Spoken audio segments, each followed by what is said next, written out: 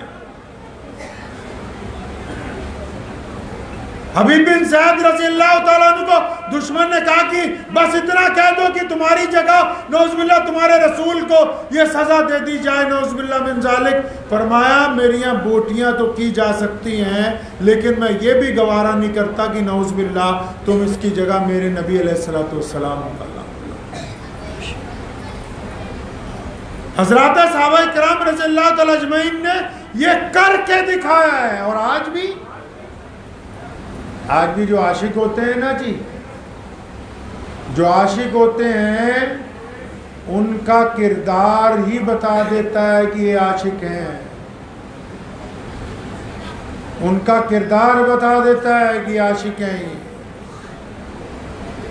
کہنے کی ضرورت نہیں پڑتی. آج کل کے تو عاشقوں کو اپنے آپ کو عاشق بتانے کے لیے ہم جیسوں کو پہلے کافر بنانا پڑتا ہے. میں نے بڑے بڑے ولی تو نہیں دیکھے, لیکن اپنے والد مرحوم مولانا حبیب الرحمن ثانی لدھیانوی رحمۃ اللہ علیہ کو بڑی قریب سے دیکھا, جانچا, پرکھا. آج کے دور میں بندے کی اچھی گواہی کون دے سکتا ہے جی؟ سب سے اچھی گواہی بندے کا موبائل دے سکتا ہے. دے سکتا ہے نہیں؟ سب سے اچھی گواہی کون دے سکتا ہے؟ اگر دنیا میں دیکھیں کسی کو بولو اپنا موبائل پڑھا دو, پسینے آنے لگ پڑے. میرے والد اپنی زندگی میں بھی مجھے اپنا موبائل دے دیتے تھے, ان کے انتقال کے بعد بھی ویسے ہی چل رہا ہے.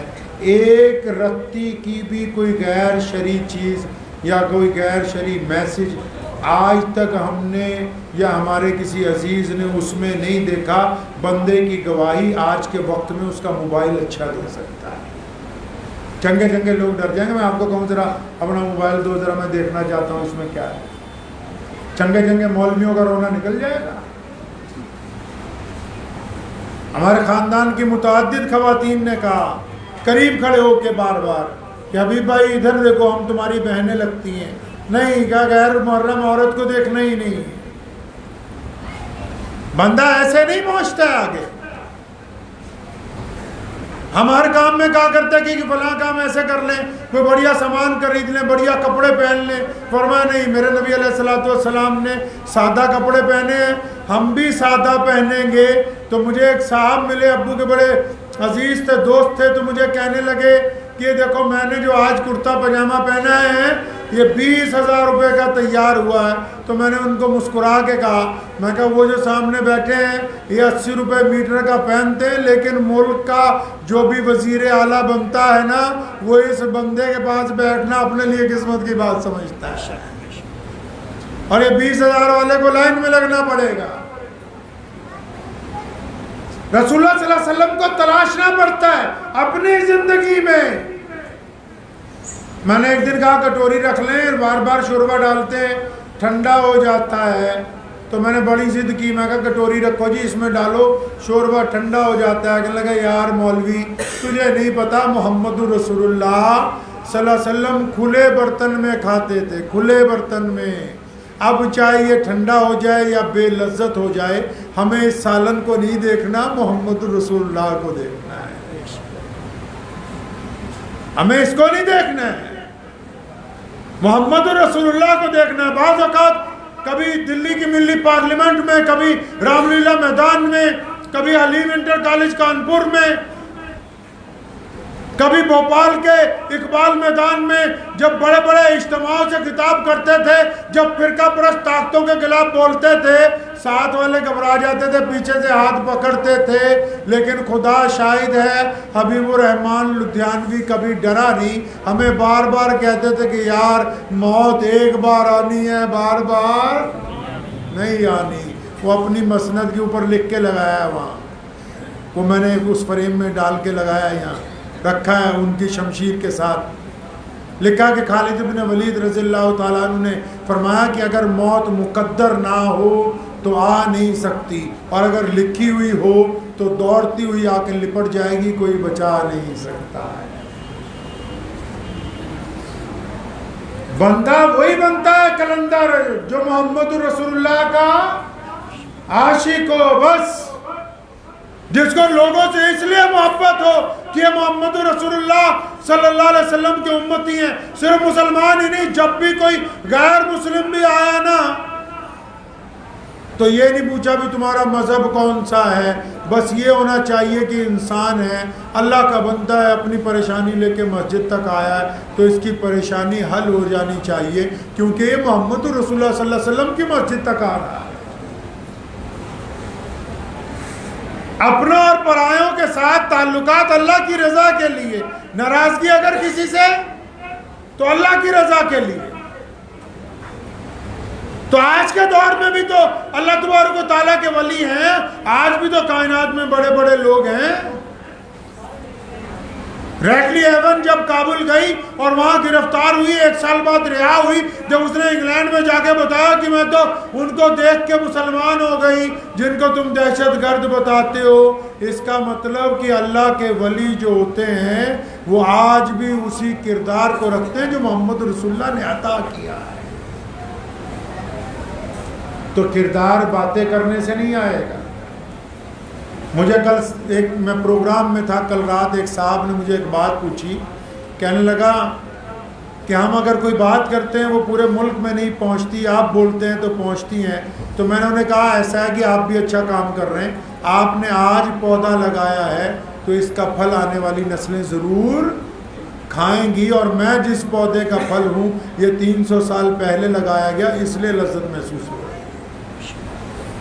ہمیں ساری زندگی ایک بات سمجھائی، آج آپ بھی آج کی رات پلے باندھ لیجئے۔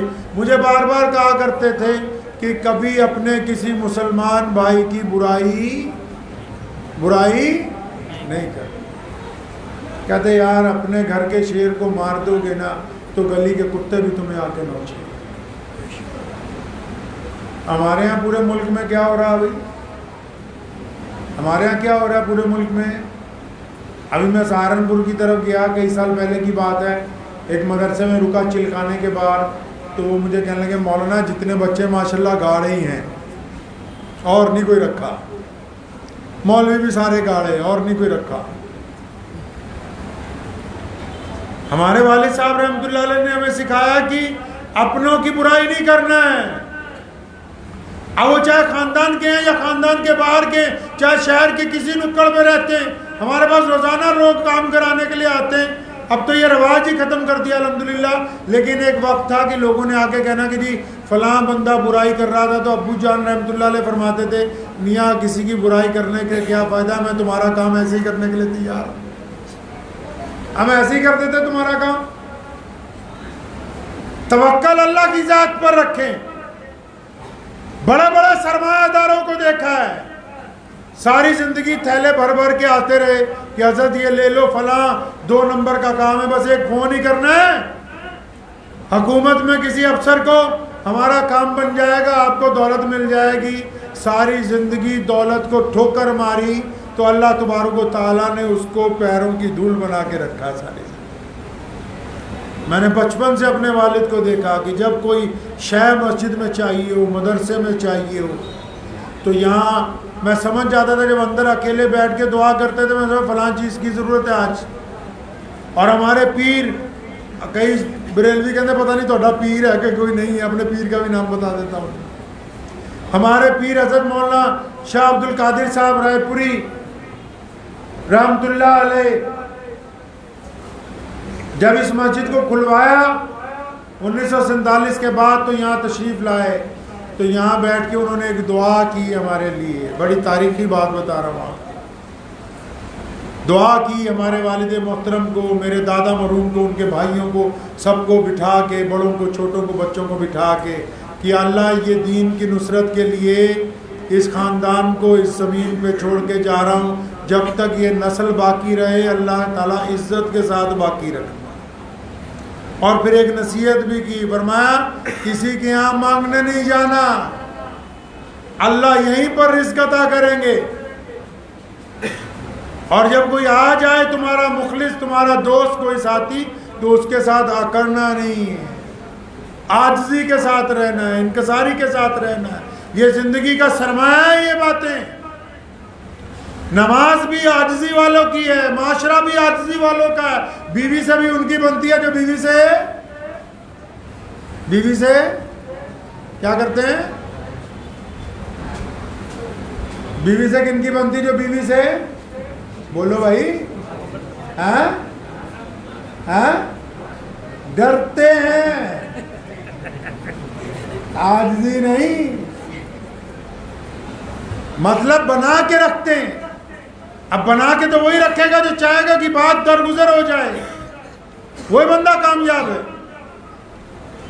یہی اسلام نے درس دیا کہ جہاں ضرورت ہے وہاں حق بولو.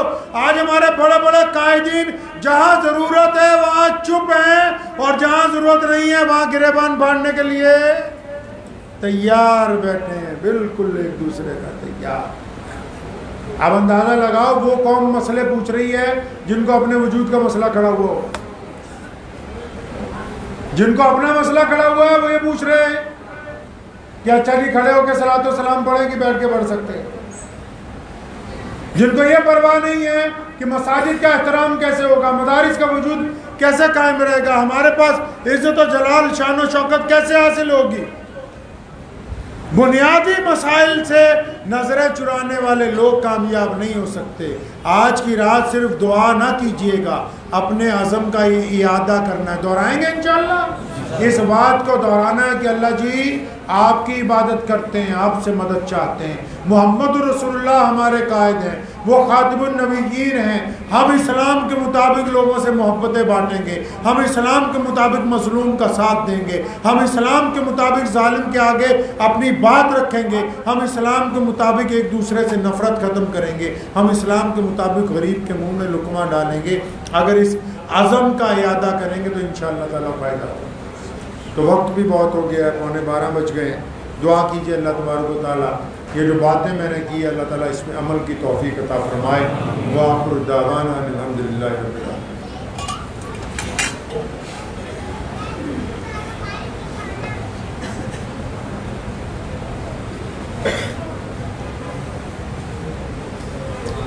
الحمدللہ رب العالمین الرحمن الرحیم مالک یوم الدین ایاک نعبد و ایاک نستعین اهدنا الصراط المستقیم صراط الذین انعمت علیہم غیر المغضوب علیہم ولا الضالین. اللهم صل علی محمد وعلی آل محمد کما صلیت علی ابراہیم وعلی آل ابراہیم انک حمید مجید. اللهم بارک علی محمد وعلی آل محمد کما بارکت علی ابراہیم وعلی آل ابراہیم انک حمید مجید. یا اللہ تمام تعریفیں آپ کے لیے ہیں. اللہ جی پتے پتے کے ذرے ذرے کے مالک اور خالق آپ ہیں. اللہ جی آپ ہی کی عبادت کرتے ہیں اور آپ سے ہی مدد چاہتے ہیں. اللہ جی نبی اکرم صلی اللہ علیہ وسلم کے صدقے پوری دنیا میں بسنے والے انسانوں پر اپنا فضل فرمائیں، پوری دنیا کے انسانوں پر اپنا کرم فرمائیں، پوری دنیا کے انسانوں کی پریشانیوں کو دور فرمائیں.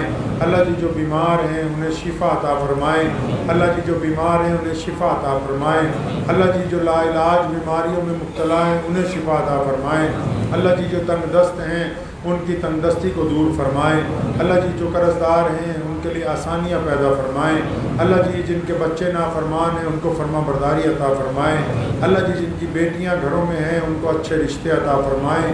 اللہ جی جن کے ماں باپ یا اللہ اپنی اولاد سے پریشان ہیں ان کو راحت عطا فرمائیں. اللہ جی جو آپس کے اندر ٹوٹے ہوئے ہیں ان کو اتفاق اور محبتیں عطا فرمائیں. اللہ جی جن دلوں میں نفرتیں ہیں، رنجشیں ہیں ان کو محبتوں میں تبدیل فرما دیں. اللہ جی جن کے کاروبار نہیں چلتے ان کو اچھا کاروبار عطا فرمائیں. اللہ جی رزق حلال عطا فرمائیں. اللہ جی کاروبار میں برکت عطا فرمائیں. اللہ جی غریب کی مدد کرنے والوں میں شامل فرمائیں. اللہ جی بھوکوں کو کھانا کھلانے والوں میں شامل فرمائیں. اللہ جی مظلوم کی سنوائی کرنے والوں میں شامل فرمائیں. اللہ جی ہر طرح سے اپنا فضل، اپنا کرم، اپنا رحم فرما دیں. اللہ جی ہم سب لوگ اس وقت لدھیانہ کی اس تاریخی جامع مسجد میں بیٹھے ہوئے ہیں. یا اللہ شب برات کی یہ مقدس رات ہے. پیارے محبوب صلی اللہ علیہ وسلم نے اس رات میں آپ سے مانگا ہے. اللہ جی نبی علیہ السلام کی سنت کے مطابق ہم سب اس رات کو آپ کے حضور دستے ہوئے دعا ہیں. اللہ جی ہم سب کی جو جائز تمنائیں ہیں انہیں قبول فرما لیں. اللہ جی جو جائز ضروریات ہیں انہیں قبول فرما لیں. اللہ جی جو جائز ضروریات ہیں انہیں قبول فرما لیں. اللہ جی جو جائز تمنائیں ہیں وہ پوری فرما دیں. اللہ جی جو لوگ دعا میں شریک ہیں جن کے گھروں میں پریشانی ہے ان پریشانیوں کو دور فرما دیں. جن کے گھروں میں بیماری ہے ان کے گھروں سے بیماری کو دور فرما دیں. اللہ جی جن کے گھروں میں مفلسی ہے تنگی ہے یا اللہ اس تنگی کو دور فرما دیں. اللہ جی ہم جیسے کیسے ٹوٹے پھوٹے تیرے بندے ہیں. مولا کریم دعا مانگنے کا ہمیں سلیقہ نہیں ہے لیکن یا اللہ جتنی آپ نے ہمت دی ہے اس ہمت کے مطابق آپ کے دین پر عمل کر رہے ہیں. اللہ جی ہمیں رسول اللہ صلی اللہ علیہ وسلم کے سچے پکے عاشق بننے کی توفیق عطا فرما. اللہ جی تحریک ختم نبوت صلی اللہ علیہ وسلم میں بڑے محدود وسائل کے مطابق یا اللہ جی کام کر رہے ہیں. مولا کریم بلا شبہ ہمیں خدمت تو زیادہ انجام دینی چاہیے تھی لیکن مولا کریم ہماری بڑی کوتاہی ہے اور ہماری بڑی لغزش ہے کہ مولا کریم جیسا حق ادا ہونا چاہیے تھا ہم سے نہیں ہو رہا.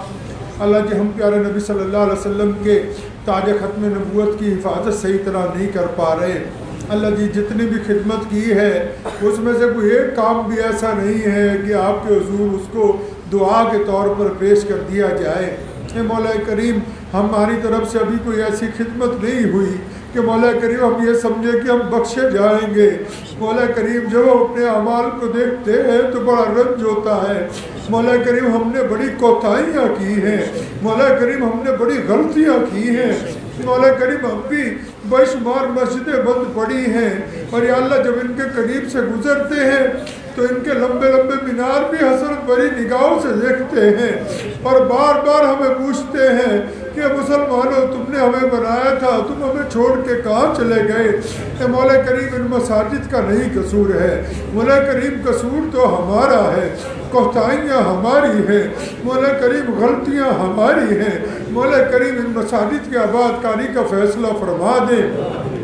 اللہ جی جو ہمارے پڑوسی ہیں آس پاس رہنے والے ہیں اللہ جی ہم ان کا بھی حق صحیح طرح ادا نہ کر سکے ہیں. اللہ جی آپ رسول اللہ صلی اللہ علیہ وسلم کے صدقے ہمارے پڑوسیوں کو بھی نواز دیں. ان کے اوپر بھی کرم فرما دیں. ان کے اوپر بھی اپنی رحمت نازل فرما دیں. مولا کریم ان کی ضروریات کو بھی پورا فرما دیں. اللہ کریم ہم کوشش تو بہت کرتے ہیں کہ آپ کے اور رسول اللہ صلی اللہ علیہ وسلم کے حکم کے مطابق چل سکے. یا اللہ شیطان بار بار متاثر کرتا ہے. اللہ جی آپ کا دشمن ہمیں بار بار متاثر کرتا ہے لیکن یا اللہ آپ ہمیں طاقت عطا فرمائے ہم آپ کی طاقت سے شیطان کو شکست دے سکیں. آپ کی طاقت سے ہم گناہوں کو شکست دے سکیں. آپ کی طاقت سے ہم برائیوں کو شکست دے سکیں. اللہ جی ہمیں اس قابل بنا دیجئے. اللہ جی ہمیں اس قابل بنا دیجئے. اللہ جی آپ ہمیں اس قابل بنا دیجئے. اللہ جی ہم بڑی کمزوری محسوس کرتے ہیں. اللہ جی ہم بڑی کمزوری محسوس کرتے ہیں لیکن یا اللہ تو جانتا ہے ہم نے کبھی تیرے علاوہ کسی اور کے آگے سر نہیں جھکایا. اللہ جی آپ کے علاوہ کبھی کسی اور سے ہم ڈرے نہیں ہیں مالک. اللہ جی ہمیں صرف اس لیے مارا جاتا ہے کہ ہم کلمہ لا الہ الا اللہ محمد رسول اللہ پڑھتے ہیں. مولا کریم لیکن آپ گواہ رہیے ہم نے بدترین حالات میں بھی اپنی گردن کٹوائی. اللہ جی آپ کے علاوہ جھکائی نہیں ہے. آپ کے علاوہ کسی اور کے آگے ہاتھ نہیں پھیلائے ہیں. آپ کے علاوہ کسی اور سے مانگا نہیں ہے. آپ کے علاوہ کسی اور کو معبود نہیں سمجھا. اللہ جی آپ کے پیارے نبی حضرت محمد رسول اللہ صلی اللہ علیہ وسلم آپ کے خاتم النبیین ہیں. اللہ جی ہم نے آقا کے علاوہ کسی کی پیروی نہیں کی. یا اللہ بلا شبہ ہم سے نماز چھٹ گئی. یا اللہ بلا شبہ ہم سے کوتاہیاں ہو گئی لیکن آپ گواہ ہیں ہم نے تاج نبوت کے ساتھ کبھی بے وفائی نہیں کی. مولا کریم ہم نے کبھی بے وفائی نہیں کی. اللہ جی اس نام پر ہماری جان حاضر ہے، اے مولا کریم ہمیں معاف فرما دے۔ اللہ جی جتنے لوگ اس دنیا سے چلے گئے ان کی مغفرت فرما۔ مولا کریم میرے والد محترم یہاں جتنے بھی لوگ بیٹھے ان سب کے بڑے اللہ جی جو ہماری کل تک شان تھے، اللہ جی جن کے ذریعے آپ نے ہمیں بڑی ہمت عطا فرمائی، مولا کریم جن کے ذریعے آپ نے ہمیں باطل پرست طاقتوں کے آگے کھڑا کیا، آج ہمارے درمیان نہیں ہے اللہ جی، ہم ان کا حق نہیں ادا کر پا رہے۔ اللہ جی وہ بات ہی پیدا نہیں ہوئی جو اس عاشق میں تھی، اللہ جی اس مقام پر پہنچے ہی نہیں جیسے وہ تھے، اللہ جی ابھی دشمن کو ویسے للکارا ہی نہیں جیسے وہ پکارتے تھے۔ اے مولا کریم آپ ان کی مغفرت فرما دے، اللہ جی جیسے کیسے ٹوٹے پھوٹے تیرے بندے، اللہ جی بہتر حال تو آپ جانتے، لیکن ہم نے کبھی ان کو آپ کے حکم سے روگردانی کرتے ہوئے نہیں پایا۔ اللہ جی بہتر فیصلہ تو آپ کرنے والے ہیں، ہم نے کبھی ان کو محمد رسول اللہ صلی اللہ علیہ وسلم کے فرمان سے ایک طرف نہیں پایا۔ اللہ جی آپ ان کی قبر کو نور عطا فرمائے، اللہ جی ان کی غیر موجودگی میں ان کے مشن پہ چلنے کی توفیق عطا فرمائے۔ اللہ جی اس وقت تک آپ سے زندگی کی مہلت چاہیے جب تک اس مشن کو بالکل مضبوط ہاتھوں میں سپرد نہ کر دیا جائے۔ اللہ جی ہمارا نعم البدل عطا فرمائے، آنے والے وقت میں ہماری نسلوں کے اندر اسلام کو داخل فرمائے، ہماری نسلوں میں اس عزم ہمت اور بہادری کو داخل فرمائے۔ اللہ جی ہماری نسلوں کے اندر جرأت اور بے باکی کو داخل فرمائے۔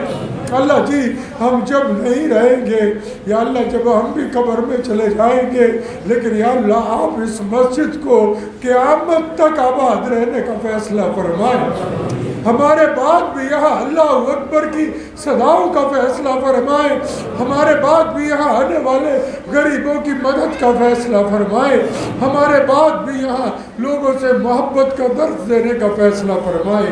اللہ جی یہ ٹوٹی پھوٹی دعائیں ہیں اور دعا مانگنے کا سلیقہ بھی نہیں ہے کہ آپ سے مانگنا کیسے، اللہ جی ہمیں تو وہ لفظ ہی نہیں آتے جو آپ کو منا سکے یا اللہ، لیکن ہمارے عمل بھی ایسے نہیں ہے کہ ہم یہ کہہ سکیں کہ اللہ جی فلاں کام آپ کے دین کی نصرت کے لیے صحیح کیا ہے۔ اللہ جی ہم سے اب تک کچھ بھی نہ ہو سکا، اللہ جی جو کچھ ہوا ہے وہ آپ نے کروایا ہے، لیکن مولا کریم آپ چاہیں گے تو آج کی رات ہم سب دوستوں کی، ہم سب بھائیوں کی، ہم سب سننے والوں کی، ہم سب اس دعا میں شامل لوگوں کی مغفرت فرما دے۔ اللہ جی ہماری بھی مغفرت فرما دے، اللہ جی ہماری مغفرت فرما دے۔ اللہ جی قبر کے اندھیرے میں یا اللہ آپ رسول اللہ صلی اللہ علیہ وسلم کے ذریعے ہمارا تعاون فرما دے، اللہ جی قبر کے اندھیرے میں آپ تعاون فرما دے، اور اللہ جی جب تک زندہ رہیں اسلام پر زندہ رکھیے گا، اللہ جی جب تک زندہ رہیں اسلام پر زندہ رکھیے گا، اللہ جی جب موت آئے تو اسلام والی موت عطا فرمائیے۔